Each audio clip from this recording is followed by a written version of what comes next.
2019년 중국 워룽 보호구역에서 흰색 대왕 판다가 포착되자 중국 누리꾼들은 흥분을 감출 수 없었습니다.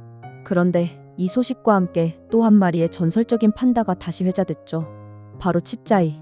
그런데 여러분, 치짜이는 정말 어미에게 버려진 새끼 판다였을까요? 아니면 어미 곁에서 인간이 데려간 판다였을까요? 이 사건에는 서로 다른 두 가지 보도가 존재합니다. 산시성 산림문화협회 기록에 따르면 2009년 11월 1일 저녁 7시경 한 주민이 버려진 갈색 새끼 판다를 발견했다고 합니다. 구조센터는 즉시 출동했고 밤 11시 무렵 새끼를 인계받았죠. 당시 판다는 심박수 120회에 배변도 못한 상태로 거의 죽기 직전이었다고 합니다. 수의사들은 복부 마사지를 시작했고 잠시 후 새끼는 12cm 길이의 단단한 변을 내보냈습니다. 모두가 안도의 한숨을 내쉬었죠. 그 새끼 판다의 이름이 바로 치짜이입니다. 하지만 같은 날 낮엔 다른 보도가 있었습니다. 2009년 11월 1일 낮 1시 포핑 보호구 삼관묘 지역에서 눈도 뜨지 못한 갈색 판다 새끼가 발견됐습니다. 그리고 놀랍게도 어미 판다는 바로 근처에 있었죠.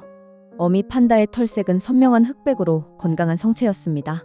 즉, 새끼가 어미에게 버려진 게 아니라 어미가 먹이를 찾으러 잠시 자리를 비운 사이 인간이 발견해 데려간 겁니다. 그런데 그날 밤 중국 언론에는 버려진 갈색 새끼 판다가 구조됐다는 소식이 보도됐습니다. 이 두 사건이 같은 새끼라면 치짜이는 어미 곁에서 인간이 데려온 판다였던 셈인 거죠. 결정적인 단서는 2009년에 방영된 다큐멘터리 마빈의 판다 왕국 모험에서 드러납니다. 당시 포핑 보호구역 연구원이었던 량치우이가 촬영팀과 함께 갈색 판다 새끼를 발견했죠. 100m 거리엔 흑백 털을 가진 어미 판다가 대나무를 먹고 있었습니다. 량치우이는 어미는 곧 돌아올 거야.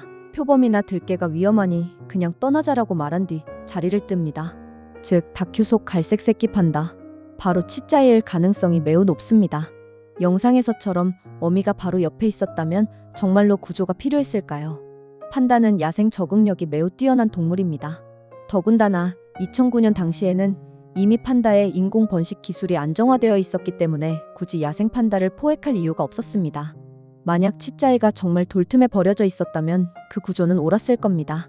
하지만 다큐멘터리처럼 어미가 곁에 있었다면 그건 구조가 아니라 인간이 데려온 것일지도 모릅니다.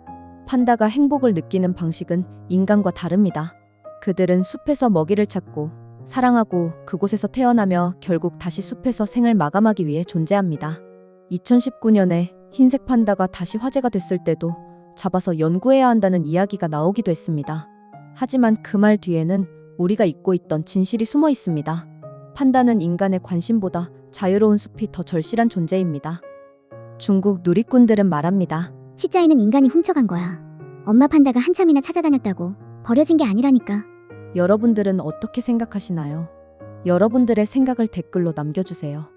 여기까지 MIN 뉴스였습니다. 고맙습니다.